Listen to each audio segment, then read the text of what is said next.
Doctor Yunus মাঝে মধ্যে হাতটা উঠিয়ে তো বলেছেন, এমন একটি ভাব যে ডক্টর ইউনূসের হাতের মুঠায় বিশ্বের সব বড় বড় রাষ্ট্রগুলো আছে, অর্থাৎ রাষ্ট্রপ্রধানরা তার কথায় তিনি যা বলবেন সেটি হয়, সবাই তার বন্ধু। এবং জাতিসংঘের মহাসচিবকে দেশে নিয়ে টুপি পরিয়ে ওই যে রোজা ইফতার খড়িয়ে আল্লাহ বিল্লাহ করায়ও নিয়ে আসলেন। এখন তাই রোহিঙ্গাদের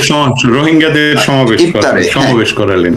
জি, এখন তাহলে প্রশ্নটা হলো যে এই রাষ্ট্র, যেই রাষ্ট্রগুলো জাতিসংঘের মেম্বার, সেটা নিরাপত্তা পরিষদের হোক, সাধারণ পরিষদের হোক, তাহলে তারা ডক্টর ইউনূসের হাতের মুঠোয় থাকলে ডক্টর ইউনূস তাদেরকেও কোন রকম কোন কাঠামোর মধ্যে নিয়ে আসতে পারলো না যে না তোমাদেরকে আসতেই হবে, আমার কথা তোমাদের শুনতেই হবে, আমার এত ক্ষমতা, সেটি কেন পারলেন না? তারা যদি তাদেরকে যদি ডক্টর ইউনূস রাজি করাতে পারতেন তাহলে তো জাতিসংঘের সাধারণ পরিষদের ম্যান্ডেট এর অভাব হওয়ার কথা না।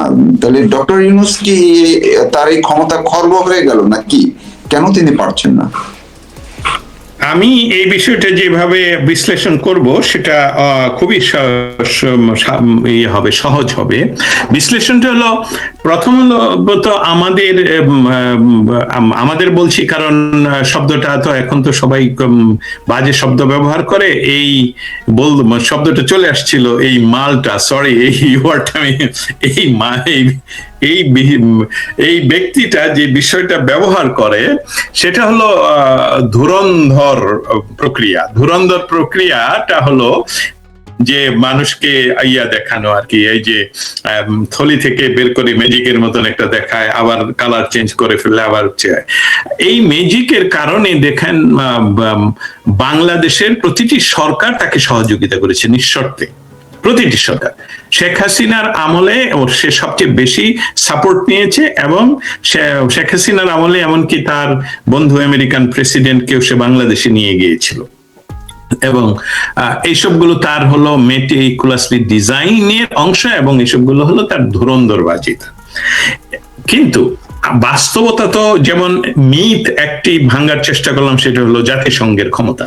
জাতিসংঘের কোনো ক্ষমতা নেই, ডক্টর ইউনূসেরও কোনো ক্ষমতা নেই কাউকে বলে কয়ে কিছু করার। কিন্তু অনেকগুলো আন্তর্জাতিক খেলোয়াড় যখন একসাথে হলো যে বাংলাদেশের রেজিম চেঞ্জ হবে, সেখানে দেখা গেল যে কিছু কিছু বিষয় কে ইনফ্লুয়েন্স ইউনূসের চেয়ে অন্যরা, আন্তর্জাতিক যারা অন্য খেলোয়াড় রয়েছে তাদের আকারে ইঙ্গিতে আইনের ভিতরে রেখে বা না রেখে অনেকটাই সেটা সরাসরি সেখানে মেটিকুলাসলি ডিজাইনের অংশ হিসেবে কাজ করলো। কিন্তু এটা ডক্টর ইউনূসের কৃতিত্ব আমরা দিতে পারি না, কারণ ডক্টর ইউনূস হলো একজন এজেন্ট। আমরা যদি ধরে নিই উদাহরণ হিসাবে, he is a sleeping agent. সেই স্লিপিং এজেন্টকে জাগ্রত করা হলো যে সবকিছু রেডি, এখন তোমার গিয়ে শুধু ক্ষমতায় বসে এই জিনিসগুলো সাইন আপ করতে হবে, এইগুলো তোমার করতে হবে। হ্যাঁ, এইভাবেই আসলে ডক্টর ইউনূসকে, কারণ ডক্টর ইউনূসের মতন বহু এজেন্টরাই তৈরি থাকে। এই যে আপনি এখন উদাহরণ দিতে পারেন ভেনেজুয়েলার নোবেল প্রাইজের বিষয়টা উদাহরণ দিতে পারেন, সে সরাসরি তার দেশে বিদেশি বোটকে আমন্ত্রণ জানাচ্ছে, তাহলে উনি নোবেল প্রাইজ পাবেন কিভাবে? তাহলে এই সকল সামগ্রিক বিষয়টা একত্রিত করলে ডক্টর ইউনূস একজন ভুয়া, এবং ডক্টর ইউনূস সবসময় এই ধূর্তামি, এই চালাকি উনি করে যাচ্ছেন। কিন্তু ধীরে ধীরে আজকে মানুষ সবাই জেনে গেছে যে আসলে তার কাছে কোনো ম্যাজিক নেই। তার যেহেতু কোনো ম্যাজিক নেই, যেহেতু সে সবসময় বাংলাদেশের স্বার্থের জন্য তার জন্মে কখনো কোনো কাজ করেনি। বাংলাদেশের স্বার্থ কিন্তু এই গ্রামীণ ব্যাংক নয়, বাংলাদেশের স্বার্থ কিন্তু এই গ্রামীণ টেলিফোন নয়। এরপর টাকা নিজেও পাচার করে, তার বিরাট একটা অংশীদার বিদেশিরা। অতএব সে বাংলাদেশের না, সে পশ্চিমাদের। আমরা যদি সেই ইংলিশ আমলের বা ব্রিটিশ আমলের কথায় চলে যাই, তাহলে এটা হলো ইস্ট ইন্ডিয়া কোম্পানির স্থানীয় চর, এইভাবে বলা যায়। সে তার সমস্ত কাজই হলো তাদের জন্য বাইরে। আমরা তো নির্লজ্জভাবে দেখতে পাচ্ছি যে রিসোর্সের জন্য কোনো আইন মানা হয় না পৃথিবীতে, কখনোই কোনো আইন মানা হয় না। রিসোর্স যেখানে, সেখানে যার ক্ষমতা আছে, সেখানে সে একদম সরাসরি গিয়ে বলবে এটা আমার। এবং সেখানে তার পাওয়ার দেখাবে।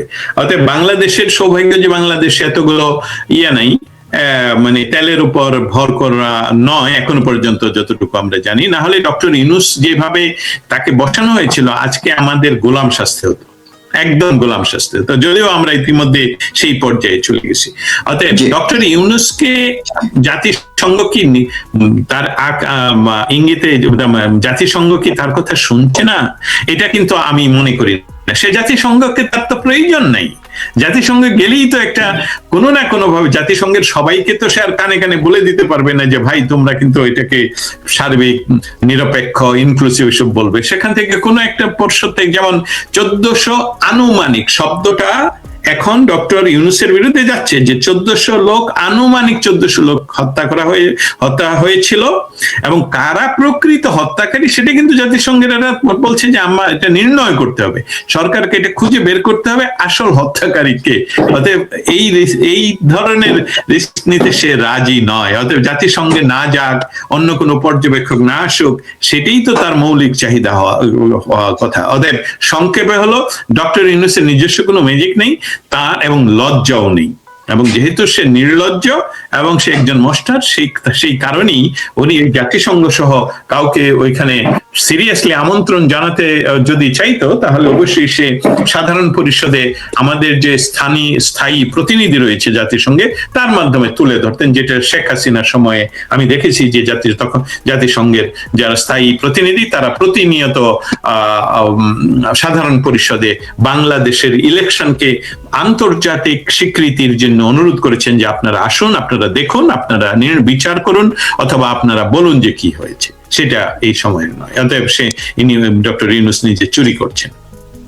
জি, এই জায়গাটিতে আপনি খুবই গুরুত্বপূর্ণ একটি সূত্র আমাকে ধরিয়ে দিলেন আরেকটা প্রশ্ন। সেটা হচ্ছে যে যেহেতু জাতিসংঘ মাত্র কয়েকদিন আগে যখন শেখ হাসিনার বিরুদ্ধে রায় দেওয়া হয়েছে ফাঁসির, তখন জাতিসংঘ কিন্তু এটির প্রতিবাদ করেছে এবং বলেছে যে এই বিচারটি ন্যায়সঙ্গত হয়নি বা গ্রহণযোগ্যতা পায়নি। আবার তারা পরবর্তীতে এও বলেছে যে একটি ইনক্লুসিভ নির্বাচনের কথা বলেছে। এখন যদি জাতিসংঘ দেখতো যে বাংলাদেশে সব দলকে নিয়ে, বিশেষ করে আওয়ামী লীগ সহ একটা নিরপেক্ষ এবং ইনক্লুসিভ, অংশগ্রহণমূলক সবাইকে নিয়ে একটি নির্বাচন হয়, ভালো একটি নির্বাচন হয়, সেই ক্ষেত্রে কি জাতিসংঘ যেতে উদ্বুদ্ধ হতো কিনা টিম পাঠানোর ক্ষেত্রে? আমি এভাবে বলবো, প্রথমত কোন ধরনের পর্যবেক্ষক জাতিসংঘ পাঠাতে হলে কোন ইন্টারেস্টেড পার্টি সেটাকে আনতে হবে সামনে, বলতে হবে যে আমরা চাই সেখানে আপনারা যান, এবং সেটা মেম্বার কান্ট্রি হতে হবে। এবং সেই মেম্বার কান্ট্রি শুধু বাংলাদেশ হলেই হতে হবে এরকম না, অন্য মেম্বার কান্ট্রি হলে সেটা সাধারণ পরিষদের নিয়মিত সভায় তারা উত্থাপন করবে, এবং সেখানে যদি সেটা পাশ হয় অবশ্যই তখন জাতিসংঘ বাধ্য সেখানে তার প্রতিনিধি পাঠাতে পর্যবেক্ষক হিসেবে। বাংলাদেশ সেটা গ্রহণ করুক আর না করুক, বাংলাদেশ সেটা গ্রহণ করতে বাধ্য ওই কারণে, কারণ সে জাতিসংঘের পূর্ণ মেম্বার। অতএব জাতিসংঘ যখন একটা সাধারণ পরিষদের ডিসিশন নিবে সেটা মানতে বাধ্য। এক্সিকিউশনের ক্ষমতা তাদের নেই আমি বলছি জাতিসংঘের, কিন্তু দেশ হিসেবে সেটা মানতে বাধ্য। অতএব যদি বলেন যে জাতিসংঘ ইচ্ছা প্রকাশ করছে না, এটা নয়, তবে জাতিসংঘের যারা এই মুহূর্তে খেলোয়াড় তাদের একটা আছে যে কিছুদিন পূর্বেই এই দেশটাকে রেজিম চেঞ্জের জন্য আমরা যে কাজ করি, সেই মানুষগুলো তো একই জায়গায় বসা, তাই না? আমি বলছি যারা জাতিসংঘের দেশের প্রতিনিধি নয়, জাতিসংঘে যারা অনেকটা নির্বাচিত অনির্বাচিত হিসাবে ব্যুরোক্রেটরা কাজ করেন। শব্দটা আবারও বলি, জাতিসংঘ পৃথিবীর সবচেয়ে ব্যুরোক্রেট একটা সিস্টেম। আমি অনেকবার গিয়েছি সেখানে, আপনি লাইট জ্বালাতেও পারমিশন লাগে 3টা, এই ধরনের একটা বিষয়। অতএব সেই হ্যাঁ অন্ধকার করিডোর, আপনি সুইচ করো না, ইয়ে করো না, ওইটা তো ওই দল করবে। আচ্ছা, আমি বললাম এটা অন্ধকার ওই দল করবে। এই যে বিষয়টা, এটা হলো যে বাংলাদেশ সরকারের পক্ষ থেকে জোরালো ভাবে উঠানো উচিত ছিল যে আমরা নির্বাচনে তোমাদের পর্যবেক্ষক চাই, কারণ আমি আমার অবস্থানটা তোমরা জানো যে আমাকে নিয়ে অনেক দলই অনেক কথা বলে, পৃথিবীতেও আমার বদনাম আছে, এটা নিজে স্বীকার না করলে তো এটা হবে না। তাছাড়া অন্যান্য দেশের মধ্যে যদি কোনো দেশ এটাকে দাবি তুলতো যে আমরা এই নির্বাচনটা দেখতে চাই, যেটা নিরপেক্ষ হচ্ছে কিনা, সেটা আমলে আসতে পারতো। কিন্তু আমি সেই ধরনের কোনো তথ্য এখনো শেয়ার করতে পারছি না, তবে সময় শেষ হয়ে যায়নি, সেটা বলবো। জি, আরেকটা বিষয় আমি শুরুতে তুলছিলাম যে টিআইবি, ট্রান্সপারেন্সি ইন্টারন্যাশনাল বাংলাদেশ, এবং এর নির্বাহী প্রধান ডক্টর ইফতেখারুজ্জামান, তিনি কিন্তু এই সরকারেরই একটি কমিশনের, দুর্নীতি বিষয়ক কমিশনের, সংস্কার কমিশনের চেয়ারম্যান। পাশাপাশি এই সরকার অর্থাৎ ডক্টর ইউনূসকে ক্ষমতায় বসানোর জন্য কিংবা শেখ হাসিনা সরকারকে উৎখাতের জন্য যে একেবারেই ডিপ বা কোর গ্রুপের যে কয়জন, তাদের মধ্যে একজন ডক্টর ইফতেখারুজ্জামান। তিনি গতকালকে যে বিবৃতি দিয়েছেন, খুবই কড়া বিবৃতি দিয়েছেন একটা, এবং তিনি প্রতিবাদ করেছেন, অর্থাৎ টিআইবি প্রতিবাদ করেছে যে সরকারি টাকা বা নির্বাচন কমিশনের টাকায় ভাড়াটে পর্যবেক্ষক, আন্তর্জাতিক পর্যবেক্ষক আনা কোনোভাবেই গ্রহণযোগ্য না, মানা যায় না। ভাড়াটে শব্দটাও বিবৃতিতে উল্লেখ করা হয়েছে। পাশাপাশি বলা হয়েছে এরকম কোনো এখতিয়ারও নির্বাচন কমিশনের নাই যে কোনো পর্যবেক্ষক নিয়ে আসবে, তাদেরকে থাকা খাওয়ার সব খরচ নির্বাচন কমিশন বহন করবে। সেই ক্ষেত্রে বলা হয়েছে যে নির্বাচন কমিশন যদি এটি করে তাইলে তাদের নিরপেক্ষতা ক্ষুণ্ণ করবে, এটি অন্যায় করবে এবং আন্তর্জাতিক ক্ষেত্রেও এটি দুর্নাম বয়ে আনবে। পাশাপাশি তারা এটিও বলেছে আন্তর্জাতিক কোন সংস্থাগুলো এটি জেনে শুনে বুঝে বাংলাদেশ সরকারের বা নির্বাচন কমিশনের টাকায় নির্বাচন পর্যবেক্ষণ করতে আসবে, সেটিও দেখার বিষয়। আপনার কাছে কি মনে হয় ইফতেখারুজ্জামান সাহেব এই এত চরম একটি প্রতিক্রিয়া এবং প্রতিক্রিয়া কেন ব্যক্ত করলো, প্রতিবাদ কেন জানালো? অসংখ্য ধন্যবাদ। টিআইবির প্রধান ডক্টর ইফতেখারুজ্জামান যে কথা আপনি তুলে ধরলেন, আমাদের প্রথম বুঝতে হবে যে একটি সরকারকে টিকিয়ে রাখার জন্য, একটি রেজিম চেঞ্জের পর যে অবস্থাটা তৈরি হয়, সেই অবস্থাটাকে দীর্ঘমেয়াদী ধরে রাখার জন্য অনেকগুলো ফ্যাক্টর একসাথে কাজ করতে হয়। যেমন একটা গাড়ি চালাতে আপনার ড্রাইভার লাগবে, ইঞ্জিন লাগবে, গ্যাস লাগবে, অনেক কিছু লাগবে, সবকিছু আবার অ্যালাইনমেন্ট থাকতে হবে। অতএব ব্রেকও তো লাগে, তাই না? ব্রেক না হলে তো ওভার স্পিড হবে, ওভার স্পিড হয়ে অ্যাক্সিডেন্ট করবে। অতএব টিআইবির যিনি ডক্টর ইফতেখারুজ্জামান, ওনাকে আমরা চিনি, আমাদের ব্যক্তিগতভাবে ওনাকে আর পরিচয় করিয়ে দেওয়ার কোনো প্রয়োজন হবে না। অতএব উনি অ্যালাইনমেন্ট ঠিক করার জন্য চেষ্টা করছেন বলেই আমি যাদের সাথে এই বিশ্লেষণটা অন্যান্য যাদের সাথে কথা বলার চেষ্টা করেছি, নিউ ইয়র্ক ভিত্তিক এবং ওয়াশিংটন ডিসি ভিত্তিক এবং প্রাক্তন ভয়েস অফ আমেরিকার সাংবাদিকদের সাথে সহ, তারা সকলেই আমার সাথে একমত হয়েছেন যে এটা অনেকটা ওভার স্পিডিং যাতে না হয়, যাতে এটা ব্রেকের বা নিয়ন্ত্রণে থাকে। অর্থাৎ আমি চলে যাই 2024-এর নির্বাচনে। 2024-এর নির্বাচনে ওয়াশিংটন ডিসি ভিত্তিক একটি বড় সাংবাদিক দল বাংলাদেশে নির্বাচন উপলক্ষে ভ্রমণ করতে আগ্রহ প্রকাশ করে আমার সাথে আমাদের প্রেস ক্লাবে। এখন আগ্রহ প্রকাশ করলেই তো হবে না, এখন আমাদের ফান্ডিং এর প্রয়োজন, তাই না? আমার তো কোনো সংস্থা নেই, আমার তো কোনো ফান্ডিং নেই। তারপর আমি ওদের সাথে, যারা আমরা আড্ডা মারছিলাম, ওদের সাথে আলাপ করছিলাম যে আচ্ছা, নির্বাচন কমিশনের সাথে যোগাযোগ করলে কেমন হয়, যে আমরা আসতে চাই সাংবাদিকরা। ওরা বলল যে এটা তো তাহলে আমরা গ্রহণই করতে পারবো না। সাংবাদিকরা বলছে যে এটা তো আমরা গ্রহণই করতে পারবো না, তাহলে এটা আমাদের নিরপেক্ষতা থাকবে না। আমাদের হয় নিজেদের টাকায় যেতে হবে, অথবা আমরা যে সকল সংস্থায় চাকরি করি তারা দিতে পারে, অথবা কোনো ইন্ডিপেন্ডেন্ট যারা এটা নিরপেক্ষভাবে দেখতে চায়, আমাদের অ্যানালাইসিস শুনতে চায়, তারা একদম বাইরে, এটার যাতে বাংলাদেশ সরকারের সাথে কোন ধরনের সম্পৃক্ততা না থাকে। তাহলে এটা তো মাত্র 1 বছর আগের ঘটনা, 1 বছর 1.5 বছর আগের ঘটনার কথা বললাম। সেখানে কিন্তু বাংলাদেশ সরকার কোনো ক্রমে আমি যতটুকু জানি বাংলাদেশ সরকারের এই ধরনের কোনো প্রচেষ্টা ছিল না।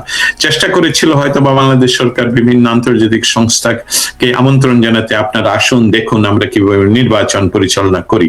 বাস্তবতা ছিল একটু ভিন্ন, কারণ আন্তর্জাতিক প্রেক্ষিত, সেই সময়ের প্রেক্ষিতটা আমরা বারবার বলে যাচ্ছি 16 মাস ধরে।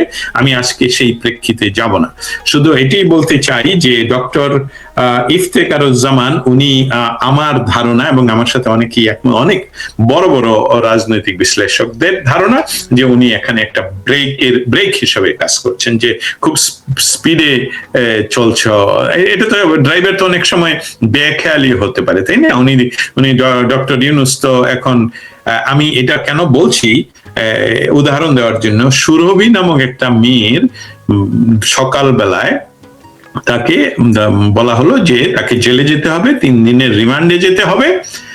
তারপর দেখা গেল যে বাংলাদেশের একজন মন্ত্রী, নাম হলো মোহাম্মদ নজরুল ইসলাম, আসিফ নজরুল যাকে আপনারা বলেন, তিনি বললেন যে আমি এই বিষয়ে ব্যবস্থা নিচ্ছি, ইনশাল্লাহ কাজ হবে।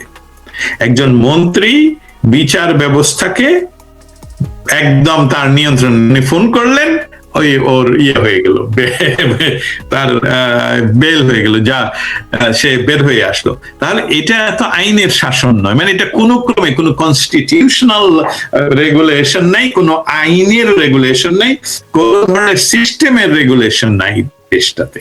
অতএব সেখানে যখন আপনি, এই জন্য তো রাষ্ট্রের 3টা বিভাগ থাকে, তাই না? একজন আইন তৈরি করে, আরেকজন আইন প্রয়োগ করে, আরেকজন আইনের প্রয়োগ সঠিক হলো কিনা সেটার বিচার করে, বিচার বিভাগ, এক্সিকিউটিভ বিভাগ এবং পার্লামেন্ট। এইটা তো বাংলাদেশে একটা হজবরল না হরিলুটের একটা সিস্টেম তৈরি করেছে তারা, তাদের আবার লজ্জাও নেই। এই আসিফ নজরুল সারা বছর ধরে আইন বুঝাতেন আমরা যে আইনের কত ব্যত্যয় হচ্ছে, অমুক হচ্ছে, তমুক হচ্ছে, কিন্তু আসলে উনি এখন কোন আইনে এটা ফেসবুকে আবার লেখলেন যে আমি যোগাযোগ করলাম, এবং তার 1 মিনিটের ভিতরে, 10 মিনিটের ভিতরে সেটার জামিন দিয়ে তাকে মুক্ত করা হয়। তো এটা উদাহরণটা আনার এটা কারণটা হলো যে ওরা যে নিজেদের টাকায়, আমার কাছে প্রমাণ আছে ওয়াশিংটন ডিসিতে এই যে 11 তারিখেও ডেন মোজেনাকে নিয়ে ওরা করবে একটা তথাকথিত একটা সংস্থার নাম দিয়ে, কিন্তু ঘটনা হলো এটা সরাসরি ডক্টর ইউনূসের টাকা, সরকারের টাকা এরা করছে, এবং তাদের একদমই মৌলিক বা বেসিক যে লজ্জা থাকা উচিত, যেটাকে আমরা বলি যে নীতিগত প্রশ্নে আমি এই কাজটা করতে পারি না, এটা তো আমার বেরিয়ার থাকা উচিত, তাই না?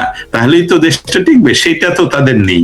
অতএব বাংলাদেশ সরকারের যে তথ্য আপনি আমাকে দিলেন সেটা চরম হয়ে যাওয়াতেই এই টিআইবির প্রধান ডক্টর ইফতেখারুজ্জামান উনি একটু ব্রেক কষলেন যে এই ধীরে চলো। আমি যদি আপনার প্রশ্ন আরো একটা করার আগে আমি একটু অন্য না, এই প্রসঙ্গের আর একটু এক্সটেন্ড করতে চাই, আপনি যদি অনুমতি দেন।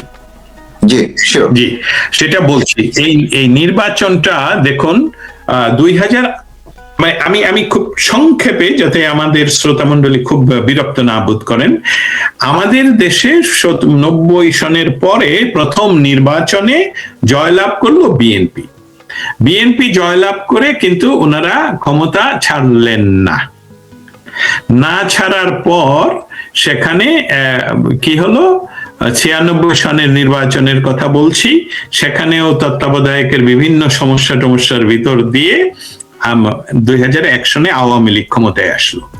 আওয়ামী লীগ বর্তমান সময় পর্যন্ত বাংলাদেশের একমাত্র রাজনৈতিক দল এবং শেখ হাসিনাই একমাত্র ব্যক্তি যিনি তার মেয়াদ উত্তীর্ণ 30 দিন আগেই শুধু পদত্যাগ করেননি, উনি ক্ষমতা হস্তান্তর করে দেন তত্ত্বাবধায়ক সরকারের কাছে। সেই সরকারের পরে নির্বাচিত হয়ে যে বিএনপি ক্ষমতায় বসে, সেই বিএনপি কিন্তু আবার সরকার ছাড়তে চায়নি এবং তাদের প্রেসিডেন্টকে তত্ত্বাবধায়কের প্রধান সহ বহু কিছু, we will not repeat that, সেটার বিরুদ্ধে আওয়ামী লীগ আন্দোলন করে এবং 2008 সনের এই নির্বাচনে, যে আপনারা এই ইতিহাস জানেন, নির্বাচিত হয়ে আসে।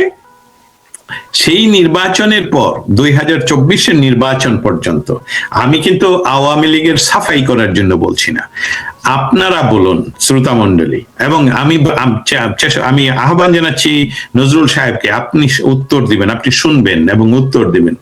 ওই তিনটা নির্বাচনে জনগণের অংশগ্রহণ ছিল মিনিমাম, সেই বিষয়ে আপনার সাথে আমার কোনো সংশয় নেই, কিন্তু সেই সকল নির্বাচনে কোন রাজনৈতিক দলটি অংশগ্রহণে তাদের ছিল, নিষেধাজ্ঞা ছিল? বিএনপির উপর ছিল না এবং কোন দলের উপর ছিল না। জামায়াতে ইসলামীর বিষয়টাও আমি ব্যাখ্যা করতে হবে আইনগতভাবে, যে যেহেতু বাংলাদেশের এখনো পর্যন্ত নির্বাচন কমিশনের আইন হলো যে কোন রাজনৈতিক দল যদি বাংলাদেশের সংবিধান পরিপন্থী তাদের ম্যানিফেস্টো থাকে, তাদের সংবিধান থাকে, তাহলে তারা নির্বাচনে অংশগ্রহণ করতে অযোগ্য বলে ঘোষিত হবে। যেটা বাংলাদেশের এই জামায়াতে ইসলামী বাংলাদেশের সংবিধান সম্মত তাদের সংবিধান নয়, তাদের রাজনৈতিক ম্যানিফেস্টো ইজ ডিফারেন্ট। অতএব তারা বাংলাদেশের স্বাধীনতার মৌলিক 4 স্তম্ভকেই অস্বীকার করে। সেখানে তারা যে আমাদের যে ধর্মনিরপেক্ষতা সেটাকে তারা অস্বীকার করে। অতএব তারা ইলেকশন কমিশনের আইন অনুসারেই তারা এখনো পর্যন্ত অযোগ্য, যদিও তারা জোর করে এবার নির্বাচন, তার যেহেতু তারা ক্ষমতায়। আচ্ছা, এটা তোলার আরেকটি কারণ যে বিএনপি নিষিদ্ধ ছিল না, কিন্তু তাদের গণতান্ত্রিক অধিকার তারা চর্চা করেছেন এবং তারা দাবি করেছেন যে আমাদেরকে একটি এমন নির্বাচনের ব্যবস্থা করতে হবে যেখানে আমরা অংশগ্রহণ করতে পারি। সেই নির্বাচনের অংশগ্রহণের ব্যবস্থা ওনারা নিজেরাই তৈরি করেছেন। এখন তাহলে এখন কেন ওনারা নিজেরা বলছেন না যে আমরা তো নির্বাচন চেয়েছিলাম সকলের অংশগ্রহণমূলক, যারা সকলেই আমরা অংশগ্রহণ করতে পারি? তাহলে তারা আজকে কেন বলছেন না যে আওয়ামী লীগকে বাইরে রেখে তো আমরা নির্বাচন চাইনি? আমরা তো আওয়ামী লীগের সময় রক্ত দিয়েছি, আন্দোলন করেছি, জেলে গিয়েছি, যে আমরা একটি এমন নির্বাচন ব্যবস্থা তৈরি করব যেই নির্বাচন ব্যবস্থায় সকল দল অংশগ্রহণ নিশ্চিত থাকবে, জনগণ নির্বাচনে তাদের ভোটাধিকার প্রয়োগ করবে এবং তখন যারা নির্বাচিত হয়ে আসবে আমাদের কোনো আপত্তি থাকবে না। এটা তাদের 17 বৎসরের বিএনপির বন্ধুরা যারা আমার কথা শুনবেন, আমি কিন্তু বলছি একজন সাংবাদিক হিসেবে আমার এটা প্রশ্ন আপনাদের সকলের কাছে, আজকে কি আপনারা তাহলে এর চেয়ে বড় ভুল করছেন না? যে 3টি নির্বাচনের কথা আপনারা বলছেন, 3টি নির্বাচনই আপনারা বয়কট করেছিলেন, একটিতে অংশগ্রহণ করে তারপর আপনারা যখন 7টা-8টা সিট পান তারপরে সংসদে ছিলেন 2 বছর, তৃতীয় বছর বা চতুর্থ বছর গিয়ে আপনারা পদত্যাগ করেন।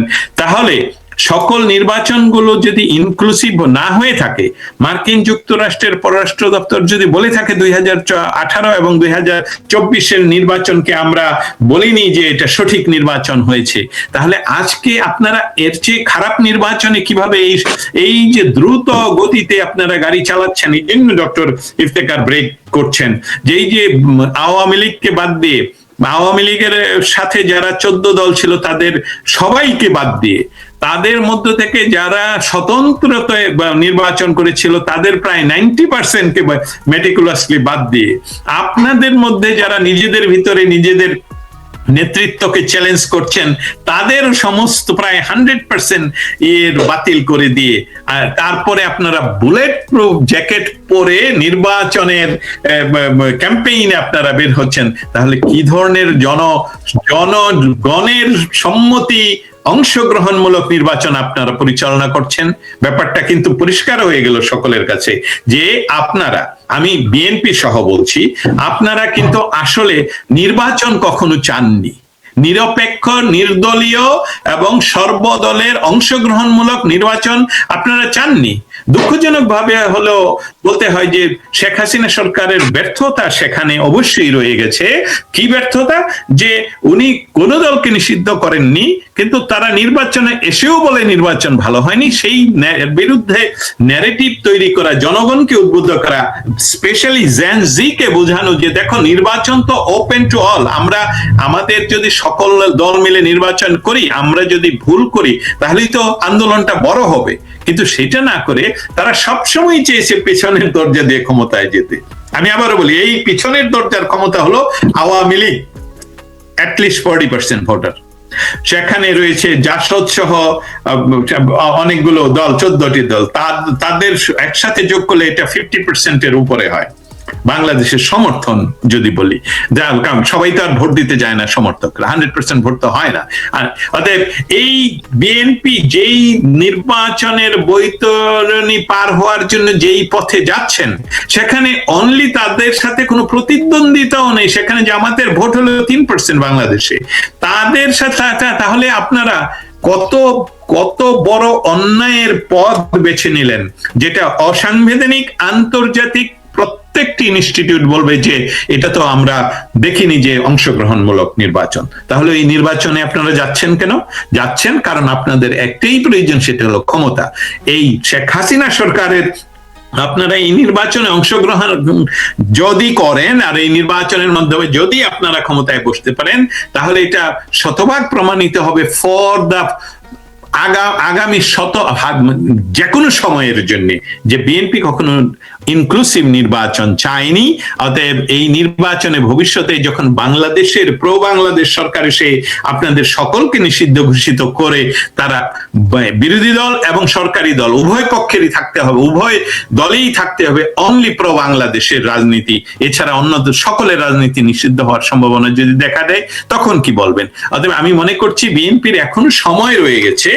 আমরা 21শে অগাস্ট গ্রেনেড হামলার কথা বলে যাইনি, আমরা অনেক কিছুই ভুলে যাব না, কিন্তু বিষয়টা হলো যে এখনো সময় রয়ে গেছে বিএনপির মতো দল, এবং যেহেতু তারেক জিয়া তিনি নিজে 17 বছর স্বেচ্ছা নির্বাসনের পর দেশে এসেছেন, এবং ওনার আগমনে একটি বিষয় অন্তত পক্ষে লক্ষ্য করা গেছে, সেটা হলো জামাতের যে রমরমা ভাবটি ছিল, যে তেলে ভাব ছিল, সেখানে কিছুটা হলেও তার উপর পানি বর্ষিত হয়েছে, এটাই ধারণা। এবং সেখান থেকে যে আরেকটা স্টেপ ওনাদের অবশ্যই নেওয়া উচিত, যে নির্বাচন পিছিয়ে দেওয়া, এবং সেখানে কি ইনক্লুসিভ নির্বাচন হতে হবে, সেটার নিয়ে বিভিন্ন আলাপ হতে পারে, কে অংশগ্রহণ করতে পারবে কি পারবে না। একটি রাজনৈতিক দলকে নিষিদ্ধ ঘোষণা করে নির্বাচন হবে না, হলেও টিকবে না, এটাই আমার কথা।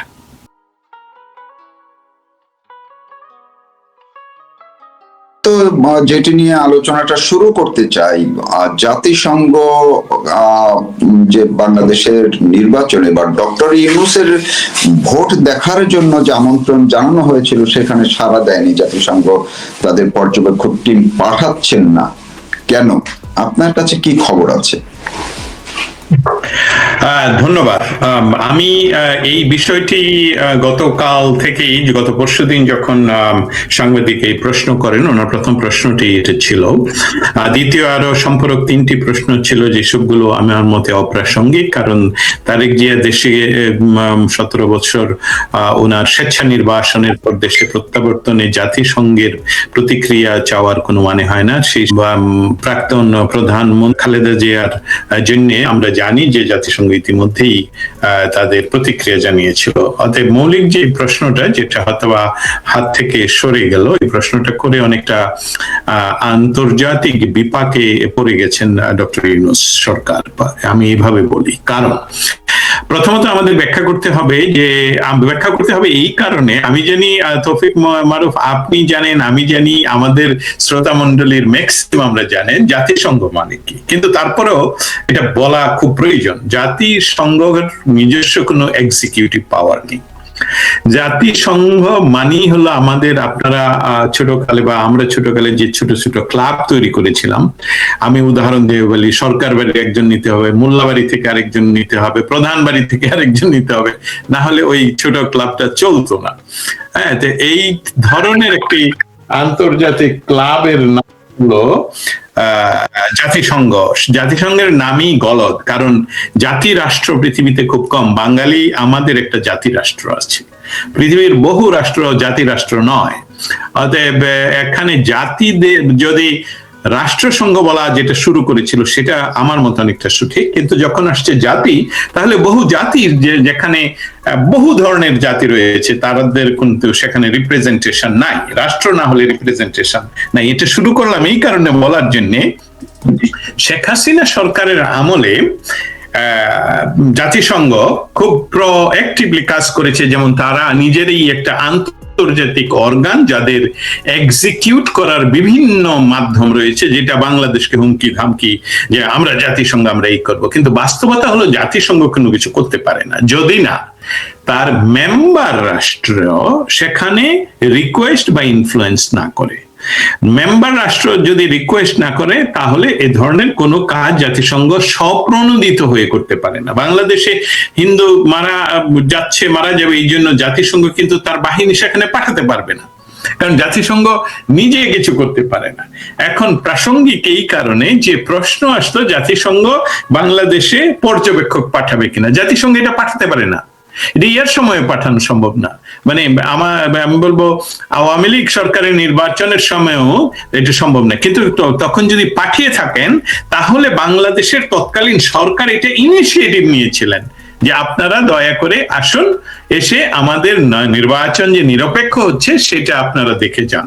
এবং সেটা কোনো সময় স্পন্সার্ড নয়, কোন ধরনের অর্থনৈতিক অ্যাকোমোডেশন অথবা চার আপ্যায়ন কিছুই করা যাবে না, সেখানে চায়ের আপ্যায়নও নিশ্চিত। অতএব এই সরকার, আপনি প্রথমে বলেন এই সরকার চেষ্টা করেছিলেন নেওয়ার জন্য, আমার মনে হয় শেখ হাসিনা সরকার আসলে সবসময় চেষ্টা করেছেন না, ওনারা চেষ্টা করে নিয়েও গিয়েছেন, কিন্তু এই সরকার আসলে চায় না তো জাতিসংঘে সেখানে যাক। যদি চাই তো এখানে জাতিসংঘের যিনি কথা বললেন মুখপাত্র, তিনি বললেন যে আমরা নিজেরা তো পাঠাতে পারি না কোনো পর্যবেক্ষক, এটা জাতিসংঘের সাধারণ পরিষদ অথবা সিকিউরিটি কাউন্সিল, নিরাপত্তা পরিষদের দ্বারা আদেশপ্রাপ্ত হতে হবে। যদিও কথাটা সর্ববই সত্য, কিন্তু আগের বিষয়গুলো তো আপনারা সেটা ফলো করেননি। আপনারা জাতিসংঘ হিসাবে কখনোই বাংলাদেশে যাননি নির্বাচন পর্যবেক্ষণে, আপনারা নিজেরা বন্ধুত্বের খাতিরে এবং মেটিকুলাসলি ডিজাইনের অংশ হিসাবে আপনারা সেসবগুলোতে অংশগ্রহণ করেছেন। এখন আপনারা দেখাচ্ছেন মৌলিক আইনটা, যে আমরা তো আসলে হাত পাওয়া, আমরা পর্যবেক্ষক আমরা পাঠাতে পারি না। অতএব এই বিষয়টা ব্যাখ্যা করার এই প্রয়োজনীয়তা ছিল যে এখানে দ্বিচারিতা আছে, জাতিসংঘ ছোট জগন্নাথ, তারা নিজেরা কিছু করতেও পারবে না। বাংলাদেশে যে কোনো সরকারের কথা বলি, তারা যদি জাতিসংঘকে বৃদ্ধাঙ্গুলি দেখায়, আর তখন সেটা এমনকি সাধারণ পরিষদ নয়, যদি সেটা নিরাপত্তা পরিষদ অ্যাকশন নেওয়ার রেজুলেশন করার পর যদি USA, Russia, China, UK, France এরা যদি অ্যাকশনে যায় তাহলে অ্যাকশন হবে, না হলে কোনো ধরনের অ্যাকশন নেওয়ার কারো অধিকারও নেই, মানে এটা সম্ভব না। অতএব এই ছোট জগন্নাথের কথাবার্তা আমরা যতই বেশি বলবো, মানুষের কাছ থেকে আমি একটা মিথ ভেঙে দিতে চাই, এটাও আমার এই যুদ্ধের একটি অংশ। এই মিথটা হলো যে জাতিসংঘ মিথ, জাতিসংঘই বলছে। আমাদের শ্রোতা যারা এখন শুনছেন বা ভবিষ্যতে শুনবেন, আপনাদের কাছে আমার এই মিথ, জাতিসংঘ আসলেই আপনার সেই যে নিজের তৈরি করা ছোট জনতা সংঘ বলেন, দিশারি বলেন, নবকল্লোল বলেন, আমি ছোট ছোট ক্লাবগুলোর কথা বলছি, এই ক্লাবগুলোর চেয়ে বড় কোনো ক্ষমতা তাদের নেই। তা এবং অথচ ওই ক্লাবগুলোর প্রত্যেকটা ইন্ডিভিজুয়াল মেম্বারের ক্ষমতা এদের চেয়ে অনেক বেশি ছিল। অতএব এটা দিয়ে এখন আপাতত শেষ করলাম এইভাবে যে জাতিসংঘের বাংলাদেশে যাওয়ার, বাংলাদেশ সহ কোনো দেশের নির্বাচনের ইন্টারনাল নির্বাচন পর্যবেক্ষণ করতে যাওয়ার জন্য প্রাথমিক শর্ত অবশ্যই পূরণ করতে হবে। সেটা হয় তাদের সাধারণ পরিষদ থেকে তাদেরকে আদেশপ্রাপ্ত হতে হবে, অথবা নিরাপত্তা পরিষদ পাঠাবে, যে সেখানে আসলে নির্বাচনটা ইনক্লুসিভ হচ্ছে কিনা, ফেয়ার হচ্ছে কিনা, এটা আমাদের জানা প্রয়োজন। না হলে আমরা ওইখানে বিভিন্ন অ্যাকশন নেব। সেই ধরনের পর্যায়ে জাতিসংঘকে বাংলাদেশ সরকারের পক্ষ থেকেও কোনো ধরনের রিকোয়েস্ট পাঠানো হয়নি আমার যেটা জানা আছে। আর আরেকটা হলো যে যারা যে সকল বন্ধু রাষ্ট্র তারাও হয়তোবা রিকোয়েস্ট পাঠায়নি যে জাতিসংঘের এই বিষয়টা নিয়ে কোনো আলাপ করা প্রয়োজন। জি, অনেক ধন্যবাদ। আপনি খুব চমৎকার ভাবে জাতিসংঘের যে কাঠামো, সেই কাঠামোর স্বরূপ আপনি বললেন, চিত্রায়নটা করলেন যে আসলে এটি একটি ফোরাম বা অনেকগুলো রাষ্ট্র সংগ্রহ হলেই এটার নামটা যথাযথ হতো। তো এই জায়গাটিতে আমি আরেকটি আপনাকে সম্পর্কে একটি প্রশ্ন করতেই চাই। আমরা তো জানি বা তুলছেন, এবং সেই এনসিপি যারা আন্দোলন জুলাই বিপ্লবের অন্যতম নায়ক, তারা আজকে ভারতীয় হাই কমিশন মুখে অভিযান করেছে। কারণ কি? আমার ধারণা কারণ তারা নির্বাচন, আর আপনাদের প্রেস সেক্রেটারি বলে যাচ্ছেন কারা কারা নির্বাচন পেছাতে চায়, আমি তাদের উপর নজর রাখছি। নজর রেখে করবেনটা কি? নজর রেখেছেন যার রেখে করবেনটা কি? তিনি তো আপনাকে ক্ষমতায় বসিয়েছেন রে ভাই। ওই ছাত্ররাই তো ইউনুসকে ডেকে এনেছিল। তো তার উপর কি নজর রাখছেন আপনি? নজর রেখে করবেন, আপনার কথা ঘন্টা শুনছে তারা, আপনার কথা শুনে তারা চলে যাচ্ছে, তারা নিজেরা প্রকাশ্যে বিবৃতি দিচ্ছে লেভেল প্লেইং ফিল্ড নেই নির্বাচনে, এটি বিশেষ দলকে সুবিধা করে দেওয়া হচ্ছে, এ কথা বলছেন তারা। তারা বলছেন যে এতে সমস্ত সুবিধা যেভাবে নির্বাচন মানে যেভাবে প্রার্থী পদ বাতিল করা হয়েছে খুব মানে সামান্য অজুহাতে, সেটার পেছনে একটা উদ্দেশ্য প্রণোদিত কাজ করছে বহু জায়গায়। ফলে এখন পর্যন্ত আগামী এক সপ্তাহ বা সম্ভবত 20 তারিখ শেষ তারিখ আপনাদের অভিযোগ পাল্টা অভিযোগের নিষ্পত্তি হওয়ার, 22 তারিখে চূড়ান্ত ভোটার প্রার্থী তালিকা প্রকাশিত হবে। সেই দিন থেকে অনেকটা পরিষ্কার হয়ে যাবে যে সত্যি নির্বাচন হচ্ছে কি হচ্ছে না, এই আর কি বলতে পারি। কিন্তু ক্রিকেটটা একটা অজুহাত, এবং সেই অজুহাতে আমি বলবো এটা একটা ভুল সিদ্ধান্ত হতেই পারে, কিন্তু সেই ভুল সিদ্ধান্তের কারণে গোটাটা বাংলাদেশে যারা চান না স্বাভাবিক অবস্থা ফিরে আসুক, ভারত বাংলাদেশ সম্পর্ক স্বাভাবিক হোক, এবং আমি সবসময় মনে করি ভারত বাংলাদেশ সম্পর্ক যখনই স্বাভাবিক হওয়ার একটা প্রক্রিয়া দেখা যায়, তখনই মৌলবাদীরা জঙ্গিরা তখন তাদের মাথা তুলে চাড়ান। দাদা, আমি যে জিনিসটা জানতে চাচ্ছিলাম সেটা আপনি নিজে থেকেই বলে দিয়েছেন, তারপরও আমি একটু জানতে চাই যে আসলে এইসব যে হচ্ছে, এটা দুই দেশের মধ্যে, বাংলাদেশ ইলেকশন হলো না, হওয়ার পর না হওয়ার পরে কি হবে না হবে সে সম্পর্কে আমরা বলি, সবসময় জানি দেশটা একটা গৃহযুদ্ধের দিকে যেতে পারে, কিন্তু এই দুই দেশের সম্পর্ক, এই যে ক্রিকেটের সূত্র ধরে এত বড় পরিণতি আশঙ্কা করছেন আপনি, তখন এই দুই দেশের সম্পর্ক কোন জায়গায় যাবে? আরো কোথায়, আর কোথায় যাওয়ার আছে? আর কোথাও যাওয়ার নেই, এক বঙ্গোপসাগরে ডুবে যাওয়া ছাড়া আর কোনো পথ নেই, আর কোনো জায়গায় স্থলভাগে আর কোনো জায়গায় নেই। ফলে পরিস্থিতি হচ্ছে যে এই সিদ্ধান্তটা এখন মানে আমি বলছি যে যদি কোনো কারণে, যেটা সবসময় অনেকেই বলেছেন, বাংলাদেশের অনেক সিনিয়র নেতারা বলেছেন, যেটা আমিও মনে করি, যে যদি নির্বাচন না হয়, যদি পিছিয়ে যায়, তাহলে কিন্তু সেই তথাকথিত কোট আনকোট ফ্যাসিবাদী আওয়ামী লীগের সুবিধা হয়ে যাবে। এটা কিন্তু ঘটনা, ফলে এটা আওয়ামী লীগের জন্য সোনায় সোহাগা। এখন আমি বলবো না যে আওয়ামী লীগ তো দিল্লি থেকে মুস্তাফিজুর রহমানকে বাদ দেয়নি, সেটা ভারতীয় ক্রিকেট কন্ট্রোল বোর্ড করেছে, সেটার পেছনে শেখ হাসিনার ভূমিকা নেই। কিন্তু আজকাল তো যে কোনো কিছু ঘটলেই তখন বলা হয়, আজকে দেখলাম কোথায় ঢাকার কোন গুরুত্বপূর্ণ অভিজাত এলাকায় সকাল থেকে নাকি গ্যাস ছিল না, তাদের কেউ কমেন্ট করছেন এর পেছনেও কি ভারত আছে নাকি। এখন বলা যায় না সমস্ত কিছু। আজকে যে প্রচন্ড শীত পড়েছে, একজন তো বলেও দিয়েছেন আপনাদের ভারত থেকে নাকি পাখা দিয়ে কুয়াশা পাঠানো হচ্ছে ঢাকাতে 1500 মাইল দূরে, তার ফলে নাকি ঢাকায় এই পরিস্থিতি তৈরি হয়েছে। গোটা জাতি সকলের নয়, এটা সকলের নয়, কারণ এরা এখন প্রাধান্য পাচ্ছেন। তাই আমি মনে করি 50% মানুষ বাংলাদেশের, তারা ভারতের সঙ্গে সুসম্পর্ক চান, তারা মুক্তিযুদ্ধের আদর্শে বিশ্বাসী। যে 50%কে এখন দেখছেন তারা বাংলাদেশে কম ছিল, 30-40% ছিল, সংখ্যাটা বেড়ে 50% হয়েছে হয়তো। এখন 50-50-এ বাংলাদেশ মেরুকরণ হয়ে আছে। ফলে যেটা দেখতে পাচ্ছেন না, সেটা হচ্ছে যে মুক্তিযুদ্ধের আদর্শের মানুষ যারা ভারত বাংলাদেশ সম্পর্ক ভালো চায়, এখনো বাংলাদেশে মুক্তিযুদ্ধের পক্ষে শক্তিশালী, কিন্তু কোন একটা জায়গায় তারা কোনটা, সেটা নিয়ে কোনো সন্দেহ নেই, কোনো ডাউট নেই। বাংলাদেশের এই প্রগতিশীলতার দেশে এই সাময়িক দুশ্চিন্তার বিষয় তৈরি হয়েছে, তার বাইরে কিছু নেই। দাদা, আমি আরেকটু বিষয় জানছি, আমরা গত 2 দিন আগে জেনেছি আপনাদের ত্রিপুরা সীমান্তে রাত্রিকালীন কারফিউ জারি করা হয়েছে, আমাদের বাংলাদেশ ভারত ত্রিপুরা সীমান্তে। এই তথ্যটুকু কতটা সত্যি, এবং কেন, যদি হয়ে থাকে তাহলে সেটা কেন, এর কি কোনো এফেক্ট বাংলাদেশের উপরে আছে? এফেক্ট বাংলাদেশ না, আসলে বাংলাদেশে যেটা ঘটছে সেটা হচ্ছে যে এখন ওখান থেকে প্রচুর এই ধরনের অবৈধ অনুপ্রবেশ ঘটতে পারে, সেই জন্য গোটা এলাকায় একটা অন্ধকারাচ্ছন্ন রেখে যাতে নিরাপত্তা বাহিনী লক্ষ্য রাখতে পারেন সেরকম একটা ব্যবস্থা হয়েছে। কিন্তু এর সঙ্গে আর অন্য কিছু মানে আমি এর পেছনে আর অন্য কোনো তাৎপর্য খুঁজে দেখছি না আর কি। সেরকম কিছু বাংলাদেশের অন্তত পক্ষে সেরকম ধরনের আশঙ্কিত হওয়ার কিছু আছে আমার সেটা মনে হয় না আর কি। মনে হয় ভারতের নিরাপত্তা রক্ষার কারণ, কারণ সেখানে কোনো সেনা সমাবেশ ইত্যাদি কিছু ঘটছে না। এগুলো কিছু খবর উঠেছে, আমি চেক করে দেখেছি, এগুলো সঠিক নয়। যে ব্যাটালিয়ানরা যারা ছিল তারাই আছে, মানে নতুন করে রিইনফোর্সড হয়েছে এরকম কিছু শুনিনি। সব থেকে সহজ তো কলকাতা যশোর থেকে ঢুকে পড়া না, সেখানে তো আছে একটা ক্যান্টনমেন্ট। আপনার এত কষ্ট করে ত্রিপুরা দিয়ে কষ্ট করে পাহাড় পর্বত পেরিয়ে যেতে হবে কেন, ভাবছে কেন? তো হয় খুব সহজ, যশোর থেকে যেভাবে তিনটে ট্যাঙ্গেলই যথেষ্ট, তিনখানা, বেশি লাগবে না।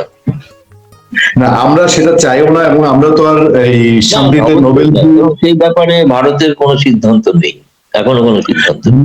আমরা শান্তিতে নোবেল জয়ী মাচাদো না যে আমেরিকাকে আমন্ত্রণ জানায় তার দেশে আক্রমণ করার জন্য, আমরা ভারতকে আমন্ত্রণ জানাবো আসেন আমাদেরকে আক্রমণ করার জন্য। আমাদের সরকারের সমালোচনা আমরা করব, আমাদের সরকারের কেউ, আপনারা আপনাদের দেশে যখন ডক্টর ইউনূসের দুর্গা মূর্তিতে অসুরের অবয়ব লাগানো হয়েছে, আমরা বলেছি যে এটা আমাদের দেশকে একটা অপমান করা, সেই জায়গাটা আমরা চাই না।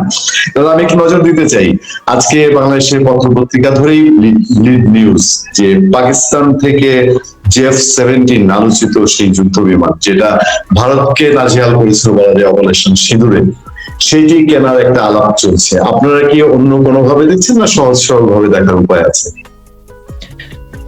আমি দেখেছি, কারণ খবরটা কিছুটা বিশ্বাসযোগ্য বলে ধরে নিতে পারি এই কারণেই যে বাংলাদেশের বায়ুসেনা প্রধান গেছেন সেখানে, আলোচনা করছেন, এবং এই কেনার যে সিদ্ধান্ত, সেটা রয়টার্স এর মতো একটা আন্তর্জাতিক খ্যাতিসম্পন্ন এজেন্সি, তারা পর্যন্ত খবরটা করেছে। আমি বাংলাদেশের কোন একটি সংবাদপত্রে দেখে বলছি, সম্ভবত তারা রয়টার্স কেও কোট করে থাকতে পারে। এখন সেই আমার কাছে যেটা বিস্ময়কর, যে বাংলাদেশের কাছে কি আজকে বিমান কেনাটা জরুরি ছিল, নাকি লক্ষ লক্ষ মানুষের কর্মহীনতা, তাকে তাকে কর্মসংস্থানের সুযোগ করা, মানুষের হাতে খেতে পারা, জিনিসপত্রের দাম কমানো, সেটার দিকে নজর রাখা ছিল? এই কত কোটি টাকা লাগবে যে বিমান কিনতে, এই এত কোটি টাকা একটা বিমান কেনার জন্য কিনবেন, সেটা কিনবেন তো বাংলাদেশের মানুষের ট্যাক্সের পয়সায়। বাংলাদেশে কয়েকদিন আগে দেখলাম যে আপনাদের ব্যবসায়ীরা, শিল্পপতিরা তারেক রহমানের সঙ্গে দেখা করে তাদের উদ্বেগের কথা বলেছেন, কি পরিস্থিতির কথা বলেছেন, এবং তার পক্ষে তো এখন কিছু করা সম্ভব না। তিনি বলেছেন যদি আমরা ক্ষমতায় আসি তখন এই প্রতিকারগুলো করা হবে, সেটা তো দীর্ঘ সময় ব্যাপী। এখন যে আশঙ্কা চলছে ফেব্রুয়ারিতেও যদি নির্বাচন না হয়, তাহলে তো তলানিতে আরো যাবে। ফলে এখন জোর করে এই টাকা, এত টাকা, প্রথম কথা বাংলাদেশ সরকার তো বিশ্বাস করেন যে শেখ হাসিনা সমস্ত কিছু গোপন রাখতেন। তা আমি তো চাইবো ইউনূসের মতো একটা ভদ্র সৎ মানুষ, তিনি এটা প্রকাশ্যে ঘোষণা করুন কত কোটি টাকা লাগবে, আর এই টাকাটা কোথা থেকে আসবে, কে দেবে? টাকাটার জন্য কি আবার তিনি ঋণ নেবেন? ঋণ নিলে ঋণ ভাড়াতে জর্জরিত হবে বাংলাদেশ। প্রতিরক্ষা দিয়ে ওই 4টে বিমান কিনুক আর যাই কিনুক, সে তো কোনো লাভ নেই। পাকিস্তানের হাতে তো বিমানগুলো ছিল, সেগুলো আমরা পহেলগাঁওয়ের যুদ্ধের পর তো দেখেছি কি হাল হয়েছে, তাই না? শেষ পর্যন্ত যুদ্ধ বিরতি করতে হয়েছে। ফলে পাকিস্তান আজ পর্যন্ত ভারতের সঙ্গে একটা যুদ্ধে জয়ী হয়নি। আপনি বলে দিন কবে থেকে যুদ্ধে জয়ী হয়েছে, যতবার যুদ্ধ হয়েছে। আমি শুরুটা যদি 65ও ধরি, 65, 71 একটা ঐতিহাসিক ঘটনা, তাই না? এরপরেও তারা কার্গিল দিয়ে চেষ্টা করেছিল, সেখানেও ঘটেছে, সেখানেও তো কিছু হয়নি। এরপরে তখন যারা দেখছে শারীরিক ভাবে যখন পাওয়া যাচ্ছে না, করা যাচ্ছে না সরাসরি, তখন তারা টেরোরিস্টদের পাঠানোর একটা পলিসি নিয়েছে, স্টেট টেরোরিজম। যে স্টেট পলিসি হচ্ছে ভারত, যেটাকে ভারত বলে প্রক্সি ওয়ার, মানে ছায়া যুদ্ধ করা।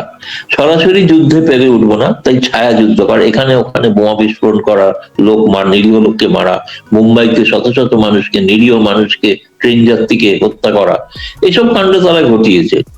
এইটাই তারা তো আসলে বাংলাদেশকে একটা বাফার স্টেট হিসেবে ব্যবহার করতে চাইছে ভারতের বিরুদ্ধে। কারণ আজ পর্যন্ত পাকিস্তান এই খত তারা জীবনে ভুলতে পারছে না যে তাদেরকে টুকরো করার পেছনে ভারতের একটা ভূমিকা ছিল। সেই তাদের সমর্থকরা এখন বাংলাদেশে রাজত্ব করছে। আপনার সঙ্গে আমাদের শোতে আসেন মেজর আখতারুজ্জামান রঞ্জন, উনি খুব স্পষ্ট কয়েকটা শোতে বলেছেন যে বাংলাদেশকে এরা ব্যাটেল ফিল্ড করতে চায়, কারণ হচ্ছে টার্কি, পাকিস্তান সহ বিভিন্ন দেশ বাংলাদেশ অস্ত্র বিক্রি করতে চায়। সুতরাং মানুষের পেটে ভাত জুটলো কি জুটলো না, এটা আসলে তাদের হেডেক না। বাংলাদেশে ক্ষমতায় থাকতে গিয়ে কেউ কেউ এটা করে, বিভিন্ন দেশের নজির আছে। দাদা, আমি একটু যেতে চাই শেষ পর্যায়ে প্রায়, ইন্ডিয়া, ইউএসএ, বাংলাদেশ, এই তিনটা দেশকে নিয়ে একটা ইকুয়েশন চিন্তা করা হয়। এই জায়গায় চিন্তা করা হয় যে আমেরিকা তার বর্মা একটি বাস্তবায়ন করবে, সেই ক্ষেত্রে ইন্ডিয়ার ফুললি ইন্টারেস্ট দেখলে সেটা সম্ভব না। সুতরাং এখন বাংলাদেশের যে অবস্থা, এমনিতে চায়না পাকিস্তান সহ বাংলাদেশ নিয়ে একটা টাই হচ্ছে, দেখতে পাচ্ছেন আপনি। গত দুদিনেও কিছু ডেভেলপমেন্ট আছে, বাংলাদেশের কোনো সমস্যা হয়েছে, পাকিস্তান এবং চায়না একসাথে কাজ করবে, এই ধরনের কথাবার্তা হচ্ছে। সেক্ষেত্রে আমাদের এই অঞ্চলের ভূ রাজনৈতিক পরিস্থিতিটা সবশেষ কি মনে হচ্ছে আপনার? সেখানে কি ইন্ডিয়া ব্যাকফুটে এখন? না, যখন ভূ রাজনৈতিক পরিস্থিতির কথা বলতে গেলে এটা ঘটনা যে এটা একটা মানে ক্রমশ একটা ধীরে ধীরে একটা বিস্ফোরক জায়গায় পৌঁছচ্ছে আর কি। এবং বিস্ফোরক জায়গায় পৌঁছানোর অর্থ হচ্ছে, আমার কাছে যেটা মনে হয়, বাংলাদেশ কার্যত একটা যুদ্ধের ময়দান হয়ে উঠছে। এবং সেইটা বাংলাদেশের মানুষের বোঝা উচিত, বাংলাদেশের মানুষের সেই জিনিসটাকে প্রতিরোধ করা উচিত। ভারতের মতো এত বড় দেশ, ভারতের দক্ষিণ প্রান্ত, সেখানে ধরুন আপনি কি দিল্লি থেকে যদি বিমানে যান, তাহলে বিমানে যেতেই 4 ঘন্টা লাগে, তাই না? এতটা দূরত্ব। সেই দূরত্বে সেখানে কিন্তু কেরালা, তামিলনাড়ু কি কর্ণাটক, তাদের বাংলাদেশ সম্পর্কে করে আগ্রহ নেই, কিছু জানেও না। অনেক কিছু আজকাল যেহেতু নানা রকম ঘটনা ঘটছে সেই কারণে এত জানছে, নাহলে খুব একটা আগ্রহ কোনো কালেই ছিল না। বাংলাদেশের সম্পর্কে গোটাটাই হচ্ছে যেটা বাংলাদেশের সঙ্গে সীমান্তবর্তী যে 5টি বা 6টি রাজ্য, তাদের বেশি প্রভাবিত হয়। সেটা খুবই স্পর্শকাতর এলাকা, এ বিষয়ে সন্দেহ নেই কোনো বিষয়। তার মধ্যে বঙ্গোপসাগর একটা স্পর্শকাতর এলাকা। এবং আপনি নিশ্চয়ই এটা জানেন যে এর আগে পিটার হাস যখন ছিলেন এবং তার সঙ্গে যখন ডোনাল্ড লু আসছেন, তাদের একটাই ম্যান্ডেট ছিল কি করে বাংলাদেশকে ইন্দো প্যাসিফিক এই জোটের আওতায় আনা যায়। সেটা তারা পারেননি, ব্যর্থ হয়েছে। তারা ব্যর্থ হয়েছেন বলে পরবর্তীকালে তারা এখন অন্যভাবে কাজ করছেন, যদিও পিটার হাস একটা অন্য এনার্জি কোম্পানির তিনি এক্সিকিউটিভ ডিরেক্টর ইত্যাদি কোনো পজিশন নিয়ে সেখানে আছেন। মাঝে মাঝেই তিনি কক্সবাজারে যান, সেখানে আবার এই ছাত্রদের সঙ্গে বৈঠকও করেন। এখন যেটা আমি শুনছি, যখন বাংলাদেশের আগামী দিনের রাজনীতি অনেকটা পরিষ্কার হতে পারে কিছুটা হলেও, সেটা হচ্ছে এখন এটা আপনি খুব ভালো বলতে পারবেন আমাকে, আমি আজই শুনেছি কিছুক্ষণ আগে, আমি এখনো ভেরিফাই করার স্কোপ পাইনি। সেটা হচ্ছে আপনাদের national security adviser Khalilur Rahman, তিনি আমেরিকা যাচ্ছেন এবং আমেরিকার যে রাষ্ট্রদূত হচ্ছেন, হ্যাঁ উনি যাচ্ছেন এবং সেখানে ওয়াশিংটনের সঙ্গে কথা বলে, ফলে ওয়াশিংটন কি চাইছে পরিষ্কার সেটা বুঝে তিনি আসবেন। ফলে সেটার ক্ষেত্রে অনেকটা বাংলাদেশের বাকি পরিস্থিতিটা বোঝা যাবে। আর একই সঙ্গে দেখুন, বাংলাদেশে যিনি নতুন আমেরিকান রাষ্ট্রদূত নিযুক্ত হচ্ছেন, তিনিও এসে পৌঁছচ্ছেন।